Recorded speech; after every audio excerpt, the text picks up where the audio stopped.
Maintenant, je vais vous lire le mot officiel pour clôturer notre année jubilaire. Et je vais vous dire quelque chose que je viens de m'apercevoir. C'est que le Père Pierre, dans son homélie, a des expressions et des citations de Sœur Eugénie qui sont exactement les mêmes que j'avais pris pour le mot de clôture. Il faut croire que l'Esprit Saint travaille.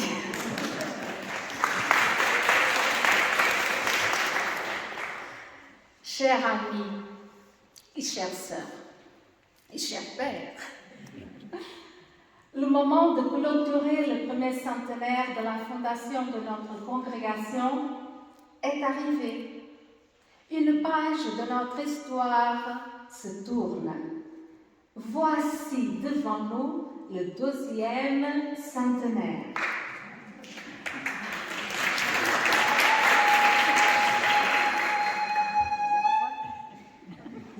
Une nouvelle page s'ouvre. Ensemble, nous commençons à l'écrire, vous et nous, dès aujourd'hui, car le Seigneur nous a manifesté sa bonté et son amour depuis le jour de notre fondation.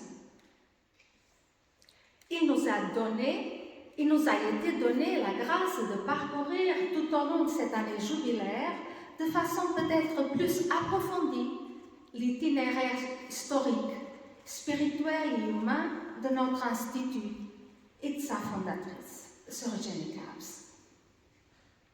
Même si nous sommes conscientes que beaucoup de travail à ce niveau reste encore à faire. C'est ensemble, en congrégation et avec d'autres personnes que nous avons contemplé avec émerveillement et action de grâce les figures de cette aventure spirituelle et missionnaire des débuts de l'œuvre. Toutes les démarches que le guide du centenaire nous proposait, différents pèlerinages, rencontres de tout ordre, colloques, portes ouvertes, conférences, retraites, célébrations, lettres adressées à Sœur Eugénie Capps, chants composés exprès pour cet événement jubilaire, nous ont amenés à accueillir plus paisiblement notre histoire de famille. Tout ce matériel mis à notre disposition nous a aidés aussi à faire un chemin de réconciliation avec certaines des figures de notre histoire. Avec reconnaissance, nous leur avons donné la juste place et l'histoire des débuts de l'Institut devient ainsi pour chacune d'entre nous une belle page où toutes les lignes s'accordent, se lient et s'entrelacent au rythme du souffle de l'esprit. Quelle harmonieuse écriture! C'est vrai, nous l'avons aussi fortement constaté pendant cette année 2021 que le vent souffle où il veut. Eh oui, le vent souffle où il veut. Depuis le jour de notre fondation, cette parole de l'évangile de Saint Jean nous a fidèlement accompagnés, par moments bousculés et certainement interpellés, à plus de liberté intérieure, de zèle apostolique et d'audace évangélique. Sœur Eugénie Capps a osé suivre la voie du Seigneur, porter la bonne nouvelle par la fondation d'un institut uniquement missionnaire, en étant bien, mais très bien, consciente, comme elle-même l'a écrit à Mère Michaël. Jésus est venu chercher les pauvres, les faibles, les incapables. Et comme je suis tout cela, c'est le cœur rempli de confiance en mon Sauveur que je viens mettre toute ma bonne volonté, tout mon désir sincère, toute ma capacité d'aimer et de servir dans l'œuvre bénie qu'est notre cher Institut. C'est habité par cette fine lucidité de ce que nous sommes dans notre pauvreté humaine, et baigné par cet esprit du Père Lieberman d'abandon spirituel que Sœur Eugénie nous a fondé. Les débuts ont été, comme pour toute œuvre de Dieu, difficiles, même très difficiles, étant donné le contexte historique de l'époque, rempli d'épreuves. Ils ont permis à Sœur Eugénie de vivre dans son âme les douleurs d'accouchement. À l'image de toute mère, elle a mis au monde notre chère congrégation le jour de l'épiphanie du Seigneur, Dieu manifesté aux nations. Et après toutes ces douleurs vient la joie de voir l'Institut se structurer et s'épanouir. Puis, Sœur Eugénie, la fondatrice, fait ses premiers vœux le 5 octobre 1924, en compagnie d'autres jeunes qui portaient le même désir qu'elle. Ensuite, elle reçoit son obédience pour Mortain comme supérieure de communauté.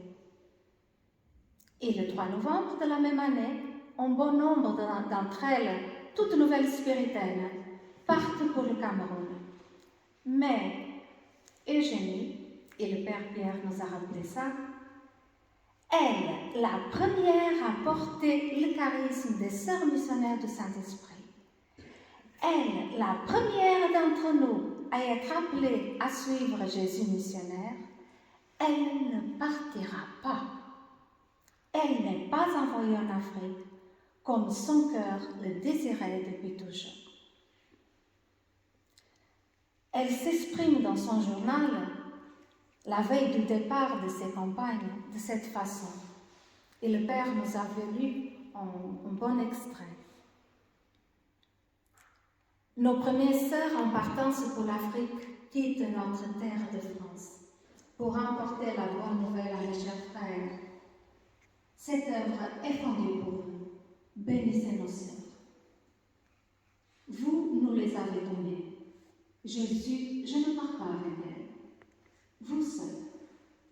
Si je l'ai dit au début de cette œuvre, je ne le suis pas moi maintenant. Par mes souffrances, le renoncement, tout pour cette chère œuvre que j'aime tant. Mon Jésus, vous savez tout. Oui, joie de voir avancer l'œuvre. Tant de vocations arrivent. Moi, de mon petit coin inconnu, je travaille pour votre plus grande gloire. Et je redis vos miséricordes. Vous avez fait par moi de grandes choses. Vous avez bien voulu vous servir de moi pour fonder cette œuvre des sœurs missionnaires du Saint-Esprit et du Saint-Cœur de Marie. Par ce bouleversant texte, où la vie se conjugue avec la vérité, la foi s'accorde avec humilité, où de la douleur renaît le pardon, Eugénie nous dévoile tout simplement le fond de son cœur en nous montrant sans ambiguïté le chemin sur lequel elle-même marche, le chemin de la douce fidélité au Seigneur, coûte que coûte. Après Mortain, Eugénie part à Aix, toujours en France. Et plus tard, en raison d'une fatigue qui perdure, elle est envoyée à Montana, en Suisse. Sœur Eugénie ne s'arrête pas au regret, ni aux lamentations de ne pas être envoyée là où son cœur voulait.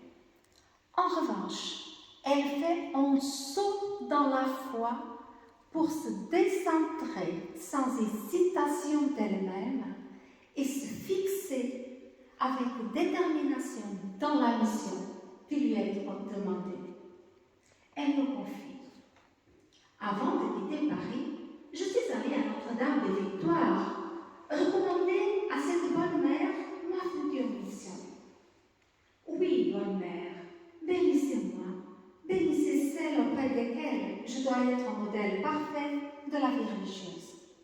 Donnez-moi de bien les diriger, de ne faire souffrir personne, d'être bonne, douce et de supporter avec patience tout.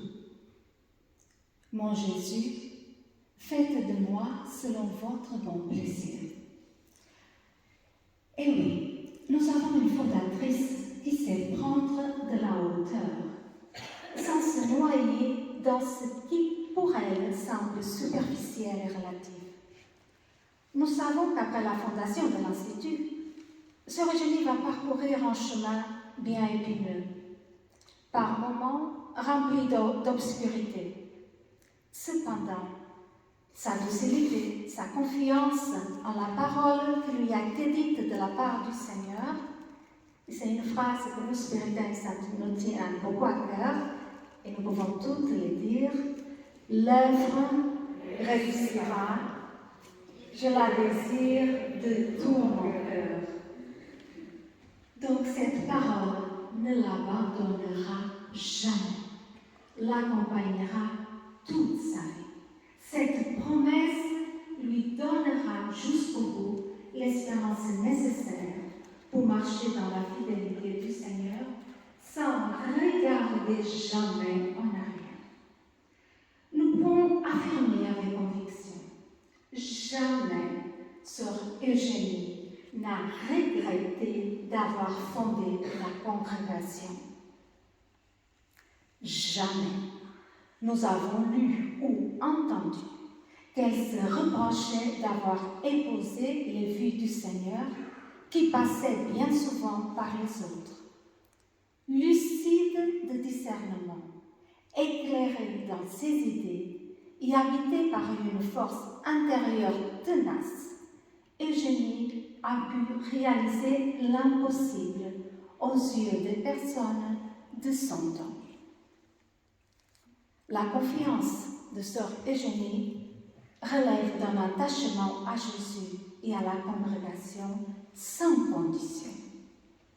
Elle nous trace ainsi un chemin d'humilité, elle, la fondatrice. Être humble, reconnaître ses faiblesses, savoir accueillir la grâce de Dieu qui traverse nos fissures humaines et croire à l'impossible de Dieu. Nous qui sommes appelés à continuer l'œuvre de Jésus. Ainsi, habité par l'espérance de la promesse du Seigneur à Eugénie, poussé par le zèle apostolique qui l'animait et inspiré depuis le début de l'Institut par la brise légère de l'esprit, je clôture avec vous, mes sœurs et amis, le premier centenaire de fondation de la congrégation des sœurs missionnaires du Saint-Esprit.